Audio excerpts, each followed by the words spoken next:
Oi, tudo bem? Aqui é a Maline Marcela, do @Vou Constelar. Eu sou consteladora sistêmica e eu vou aqui fazer uma análise sistêmica da série Bridgerton, que estreou no Natal, agora de 2020, na Netflix. O objetivo aqui é a gente ver com alguns exemplos práticos como é que os sistemas funcionam e de algum modo conseguir assimilar isso mais fácil para ajudar na nossa própria vida, tá? Então, já adianto que esse vídeo é cheinho de spoilers, então se você ainda não viu a série e quer ver primeiro, melhor parar por aqui.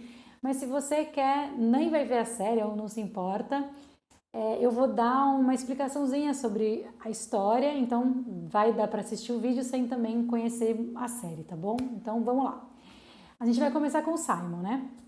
Para quem não se lembra ou para quem não conhece, Simon é o Duque, é o personagem principal que se apaixona pela Daphne logo de cara, mas que não dá o braço a torcer, né? E como que é o histórico do Simon, né? Como é que é o background dele? O que a gente sabe? Que a mãe dele queria dar um filho pro pai, né? Tipo assim, ela queria deixar um herdeiro, né? E que o pai dele só se importava com a mãe porque, quer dizer, que o pai dele não se importava com a mãe porque ele só queria um herdeiro. E aí essa mulher assumiu isso para ela mesma e no fim das contas ela morre no parto. Ela morre até meio que feliz porque no fim das contas ela conseguiu dar o tal do herdeiro para o marido. Mesmo depois que ela morre, esse marido não se importa com ela. Né? O que a gente pode ver aqui? Logo de cara tem esse desequilíbrio entre dar e receber. Ela, a mãe do Simon, né, a duquesa, deu coisas demais ali. Tanto que ela não teria nem mais sentido para ela manter a sua própria vida, né? Então, no fim das contas, ela deu tudo, inclusive a própria vida, em prol do casamento ali. Uma outra lei sistêmica que tem todo jeitão de que foi invalidada aí é a lei da hierarquia, né? Porque num casal, em um casal, deve sempre haver parceria, né? O casal ombro a ombro, os dois sempre juntos em prol de algo. Mas fica bem meio nítido que o pai do Simon, o tal do Duque, né? Ele se achava superior à esposa e ela se sentia e acreditava que era inferior a ele. Então não tinha isso da parceria. E como um palpite aqui para nós, né? Eu acho que ele bem devia atrair super a duquesa. Se você quer saber disso, eu acho, né? Tem todo jeitão. O perfil sistêmico disso. Normalmente, quando a mulher cede demais, esse tipo de coisa é o que acontece, tá? Sobre a lei do pertencimento, né? Eu acho que cabe a gente falar também alguma coisa. A esposa, ela é a esposa, tá? Ela não é uma paredeira, nem nada do tipo. Mas a gente pode também levar em conta o que acontecia na época. Na época era inconcebível para uma mulher um casamento sem filhos. Então, ainda que o casal, ainda que entre o casal isso não fosse razão de haver um emaranhamento, né? Um emaranhado, analisando se o sistema maior, né, o sistema social da sociedade, a esposa sim, ela devia ser discriminada por não ter filhos, né? E isso devia trazer muitos desconfortos para ela e para o marido, para o Duque, né? Porque a infertilidade ela poderia ser de qualquer um dos dois ou dos dois juntos, né? Isso existe, essa incompatibilidade que quase sempre quando existe essa incompatibilidade, inclusive é algo sistêmico, mas, né, tudo bem. E pelo que a gente sabe, o Duque na série, né, pelo que a gente conhece ele na série, é bem provável que esse emaranhado todo tivesse com ele. Então, já aqui fazendo uma intriguinha, provavelmente podia ser que a parte de infertilidade viesse dele, né? Mas vamos lá, vamos voltar pro filho, tá? Então, teve lá, o filho nasceu, o Simon, e assim que ele nasce, a mãe morre. Isso de nascer um e morrer outro é algo muito curioso. Quem constelou sabe do que eu tô falando, né? Tem horas que quando a gente entra num sistema, quando um boneco entra num sistema, o outro automaticamente sai. Isso acontece, né? E a vida nada mais é do que um grande sistema, né? Mas isso é um sinal de emaranhado. Do mesmo modo que é sinal de emaranhado também os nascimentos que acontecem no mesmo dia, né? Ou as mortes no mesmo dia, né? Morre um no dia que outro nasce, né? Essas coisas que eu tô falando, isso acontece. Vamos dar um exemplo: morre um filho e aí no mesmo dia, depois de alguns anos, nasce um outro filho no mesmo dia, ou pertinho ali. Isso também são questões que a gente pode ficar atenta, né? Alguma coisa tem ali. Mas vamos então fazer uma análise sistêmica da relação do Simon com o pai, né? Do Duquinho com o Ducão. Então, o pai, ele estava tudo bem, obrigado com o filho, até o menino chegar numa idade de falar, né, de começar a falar, e o menino não falava. Quando o pai suspeitou que o filho fosse mudo ou que tivesse algum tipo de deficiência, esse pai, o Duque, ele corta a relação com esse filho, inclusive dizendo com todas as letras que aquele não era mais filho dele, né? E aí o pobre do Simon fica malzíssimo, manda cartinha pro pai, dizendo que ele falava assim, e o pai nunca nem abriu as cartas. Esse pai tinha o coração peludo, enfim, mas sistemicamente isso é algo muito sério. Por quê? Porque um pai que age assim, ele sai do seu papel de pai. Porque eu já falei algumas vezes aqui, o papel do pai vai muito além de prover. O pai, ele tem que ser esse todo doação para o filho, de dinheiro inclusive, mas não só, né? E o pobre do Simon, criança, ficou ali provido de todo o dinheiro do mundo, mas completamente desprovido de todo o resto.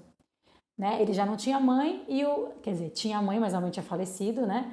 E o pai se mudou para Londres e ele passa a receber então a atenção de uma melhor amiga da mãe, né? Ele ali, sem o pai, sem a mãe, fisicamente, ele cresce meio que sem receber amor, sem referência. E aí o que acontece? Ele vira um vida louca. Né?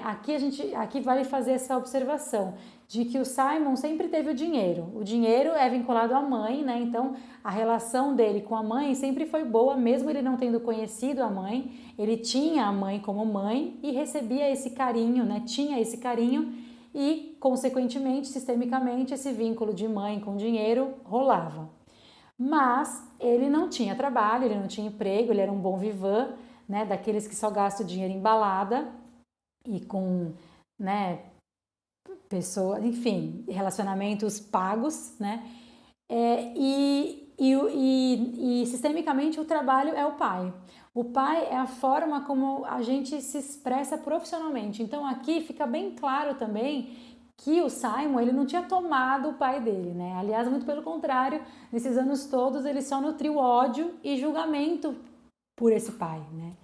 E aí o que acontece? Então o Simon não namora, fica só lá na pegação e ele jura que nunca vai casar porque ele não quer ter filhos.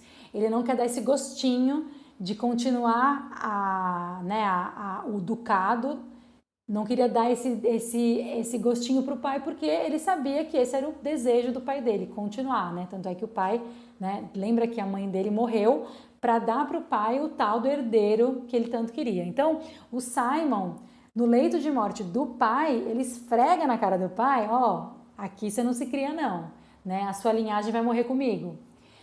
Mas sistemicamente, o que acontece? Você vê só, né? O pai do Simon provavelmente replicou o que ele recebeu dos seus próprios pais como filho, né? Enquanto filho. E ele replicou isso com o próprio filho, com o Simon. E aí o Simon continua nessa lealdade esquisita, de dureza, porque daí o Simon conhece a Daphne, que é a mocinha da série, e o que ele faz com ela? Ele se apaixona por ela, mas ele finge que nem é com ele. Daí, porque aí tem aquelas questões de filme, né? Por conta daquelas coisas bem de filme mesmo, eles acabam se aproximando, tarará, mas ele luta contra isso, né? Até que ele vai lá e beija a moça. Numa época em que era o Aldo Borogodó você beijar uma moça nobre antes de se casar com ela. Então, o que acontece? Ele é obrigado então a duelar com o irmão mais velho da Daphne. Ou seja, olha só o caos que gerou tudo isso, só porque ele ficou lá, o Simon, né, ficou lá lealzão ao sistema do pai. Né? Mas vamos lá, porque no fim das contas a Daphne acaba se casando com ele, ela aceita que ele não quer ter filho, tudo bem, né? Tudo bem até a página 2, porque aí ela entende que não é que ele não podia ter filho, e sim que ele não queria, né? E aí começa todo um processo de, vamos dizer assim, de autoconhecimento para o Simon. E é isso que é muito legal sistemicamente de ver na série, né?